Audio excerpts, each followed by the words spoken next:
So hello friends, welcome on वर्षी learning with आनंद जायसवाल।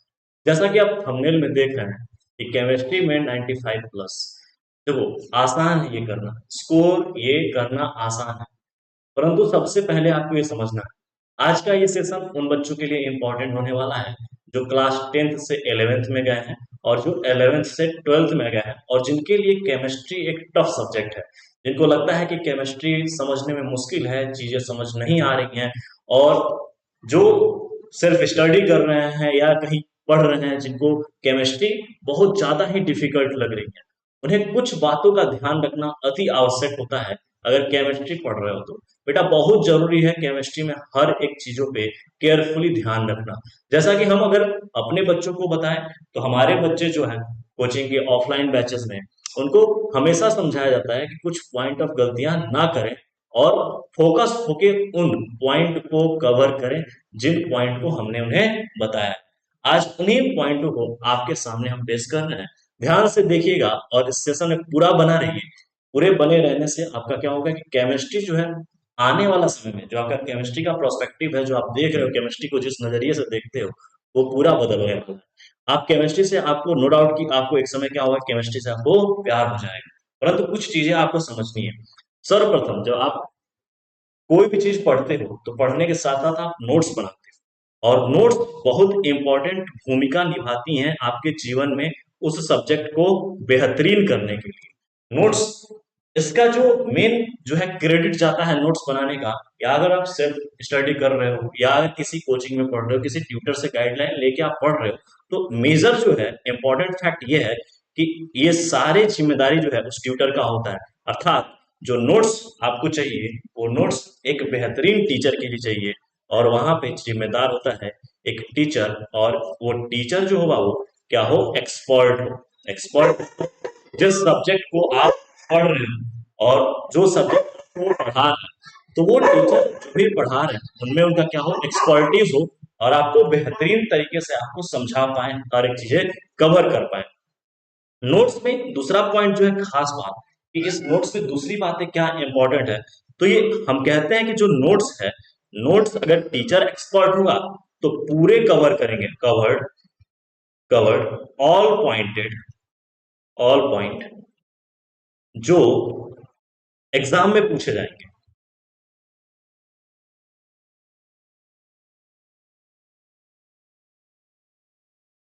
ठीक है, जो एक्सपर्ट फैकल्टी होगा वो हर एक बातों को कवर करेगा, हर एक टॉपिक को कवर करेगा, हर एक पॉइंट को कवर करेगा जो कि आपके एग्जाम में पूछे जाने वाले हैं। साथ ही में अगर हम यहाँ पे एक बात करें कि ये पॉइंट और ये क्या हमने लिखा है कि हर एक बात को कवर करना जरूरी है। जैसे हम कहें कि हमारे पास श्रीमद् भगवत गीता है जिसमें जिंदगी का हर एक सार, या बोला जाए कि हर एक जो है, जो भी चीजें आप ढूंढने जाओ तो आपको वहां पे उस चीज का कॉन्सेप्ट समझ में आएगा, और वहां से आप जो है कि आप अपने प्रॉब्लम को ठीक कर सकते हो। वैसे ही आपका नोट्स होना चाहिए। नोट्स जो क्यों, नोट्स के लिए एक्सपर्ट टीचर चाहिए जो आपको केमिस्ट्री पढ़ाए और बेहतरीन तरीके से आपको नोट्स बनवाए, और वो नोट्स जो है कि हर एक जो है क्वेश्चन वहां से अराइज हो, वो हर एक क्वेश्चंस के आंसर उस नोट्स में कवर्ड हो। दूसरी बात, और तीसरी बात जो खास बात है बाबू इसमें, वो क्या हो कि जो टीचर जो इस नोट्स को बनवाए, और ये नोट्स जो आपको मिल रहे हैं वो नोट्स के साथ साथ आपको उस नोट्स में all covered competitive exam,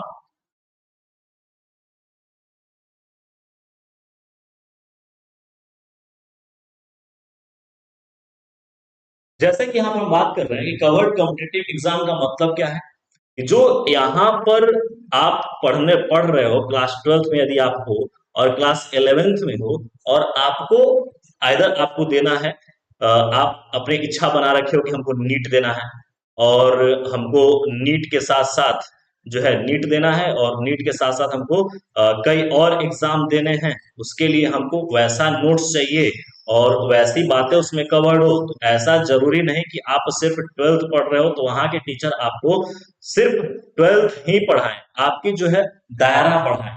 NEET के भी क्वेश्चंस जो है उसमें कवर्ड करें, नीट के भी जो है आपके थ्योरेटिकल पॉइंट उसको कवर करें, कुछ जो है नीट में आने वाले जो क्वेश्चंस आए हैं प्रीवियस ईयर के क्वेश्चंस वो आपको दिखाएं, और साथ में जैसे नीट हुआ, सीनेट हुआ, सीयूईटी हुआ, और कुछ आईआईटी के भी क्वेश्चंस आपके सामने प्रस्तुत करें, जिससे कि आपका जो है प्रोस्पेक्टिव बढ़ सके और आपके दायरा लिमिटेशन जो है बढ़ सके। ये पहले पॉइंट हम कवर करते हैं नोट से, जिसका टोटल जिम्मेदार होते हैं एक फैकल्टी, और वो फैकल्टी जो है आपको पूरा पढ़ने का तरीका बताता है। फिर दूसरा जो है, दूसरा मेरा टॉपिक, जो दूसरी बात हम यहाँ पे बच्चों को समझाते हैं, वो हम कहते हैं कि topic topic wise question practice. Topic wise question practice. जो भी बच्चा है केमिस्ट्री में जो भी चीजें पढ़ो, जो भी आप टॉपिक पढ़िए, उस टॉपिक का टॉपिक वाइज क्वेश्चन प्रैक्टिस करिए। अभी क्वेश्चन कहां से मिलेंगे? तो क्वेश्चंस आपका जो टॉपिक पढ़ाया जाता है, तो टॉपिक के बाद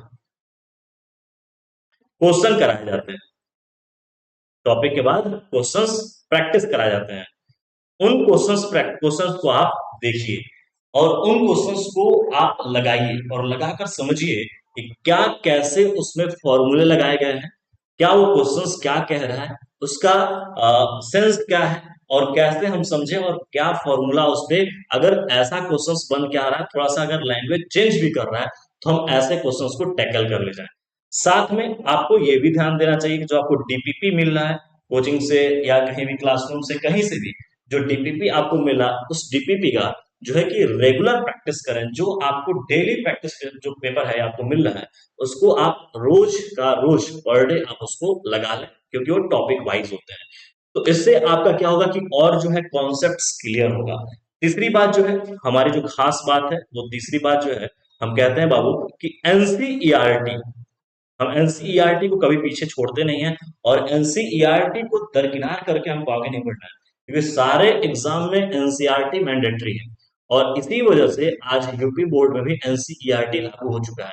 जो यूपी बोर्ड के छात्र हमें देख रहे हैं और जिनके स्कूल में या कहीं भी एनसीईआरटी को दरकिनार करके पढ़ाया जाता है, कृपया करके आप उन वैसे टीचरों को नेग्लेक्ट कर दें और साइड में किनारे हो जाएं। आप कहते हैं महाप्रभु आप बहुत बड़े ज्ञानी हैं, आपसे हम कोई पंगा नहीं ले सकते। एनसीईआरटी को बिना टच करने वाले टीचरों से आपको सावधान रहना है।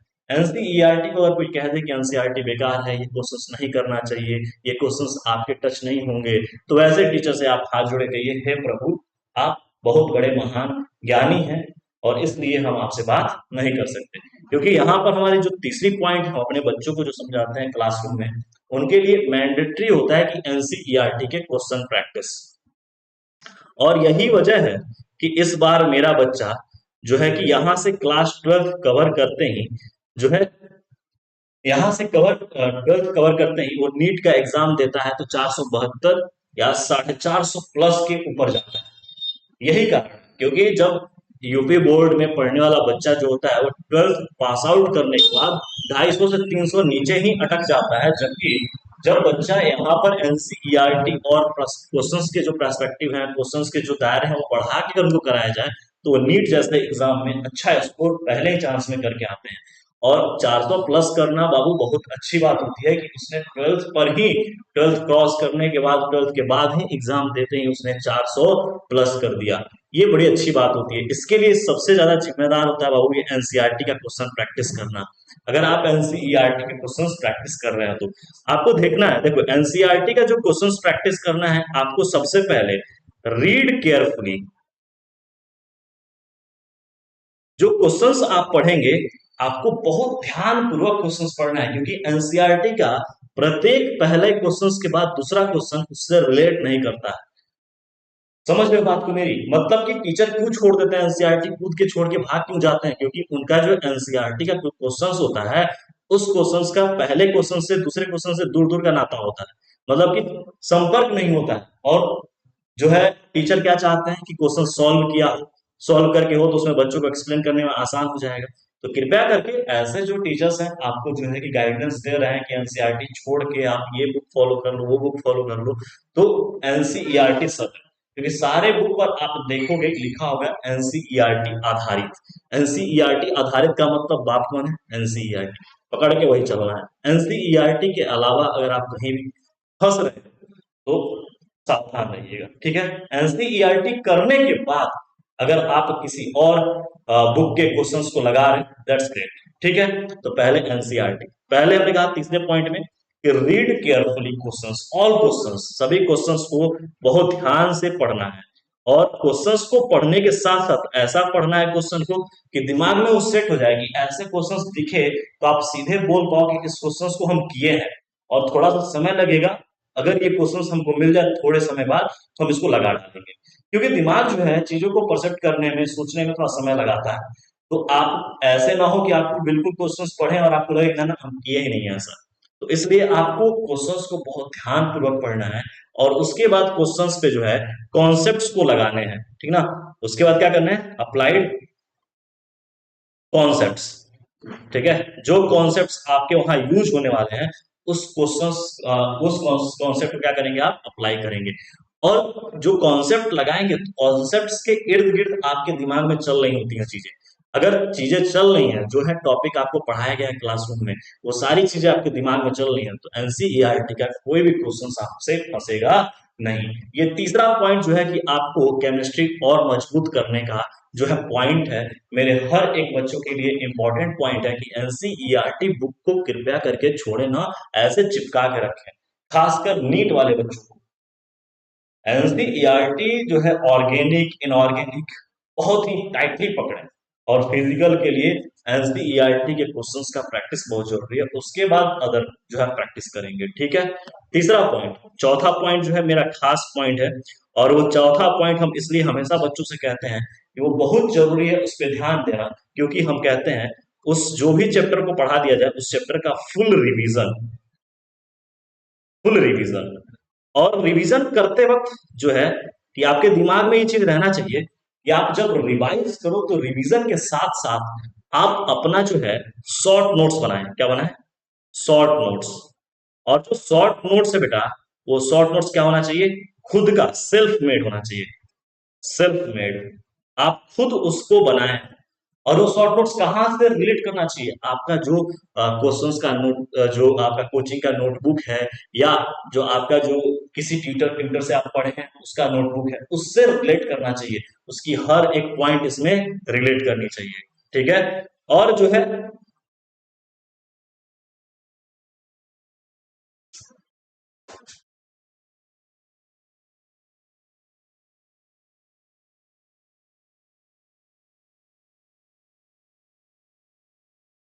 इसमें मुख्य बात क्या है, शॉर्ट नोट्स। और साथ में क्या, यहाँ पर साथ में ध्यान देखिए, शॉर्ट नोट्स तो आपको बनानी ही बनानी है, और साथ में हाईलाइटेड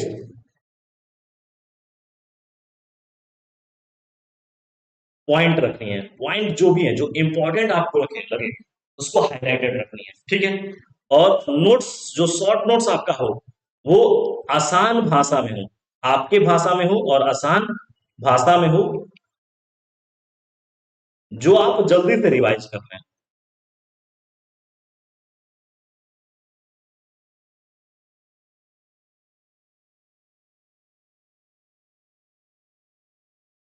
जो आप जल्दी से रिवाइज कर, इन चार बातों को आप फॉलो कर लीजिए बेटा, ध्यान रखिएगा इन चारों बातों, कभी इन चारों में से कोई भी पॉइंट मिस नहीं होना चाहिए। अगर आप इन चारों पॉइंट को अगर ध्यान पूर्वक कर लेते हैं तो मेरी गारंटी है, और ये गारंटेड इसलिए है क्योंकि ऐसे हजार बच्चों पे ये अप्लाइड है, और वो बच्चे अपने लाइफ में बेहतरीन कर गए, और केमिस्ट्री में मेरे यहां से स्कोर 95 प्लस का रहा है। तो ये आपके लिए, ये सूचना आपके लिए है कि आप इसको ध्यानपूर्वक इन पॉइंट को समझेंगे, और ऐसे ही आपका जो आने वाला जो आप पढ़ाई करेंगे केमिस्ट्री के लिए, वो इसी प्रोस्पेक्टिव से करेंगे और इसी थॉट प्रोसेस से करेंगे, ठीक है बेटा। तब तक के लिए हम लोग मिलते हैं नेक्स्ट क्लास में। So thank you.